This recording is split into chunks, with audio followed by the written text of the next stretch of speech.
नमस्कार प्रेक्षकांनो, लक्ष्मीच्या पावलांनी या मालिकेमध्ये शेवटी कला ही नैनाचं लग्न मोडणार आहे.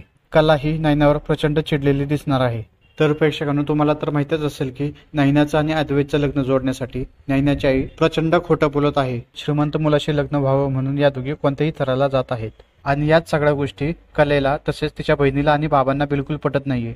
आणि आता यानंतर घरी आल्यानंतर कलेची आई जेव्हा तिला बोलते की त्यांनी बाबाला घेऊन बोलवलं आहे आणि ते सगळे आपल्या घरी येणार आहेत, परंतु आपलं तर काहीच नाही इकडं, आपण गरीब आहोत. आम्ही खूप खोटं बोललो आहोत की आम्ही खूप श्रीमंत आहे, आमचा खूप मोठा बिझनेस आहे. आता ते इथं आल्यावर काय होणार. कला आधीच नैनावर चिडलेली असते, कारण तिने काजलचे फीचे पैसे चोरलेले असतात आणि त्यात आता श्रीमंत असण्याचं नाटक करणं यांना कठीण आहे. आणि हे सगळं नाटक करायला खूप पैसा लागेल आणि लग्न ठरलं तरी त्या लग्नाचा खर्च खूप मोठा असेल. या सगळ्या विचाराने कला तिच्या आईला स्पष्ट सांगते की हे लग्न होऊ शकत नाही आणि हे लग्न मी होऊ देणार नाही. घडत असलेल्या सगळ्या प्रकारामुळे कला नैनाचं लग्न मोडण्याची शक्यता आहे.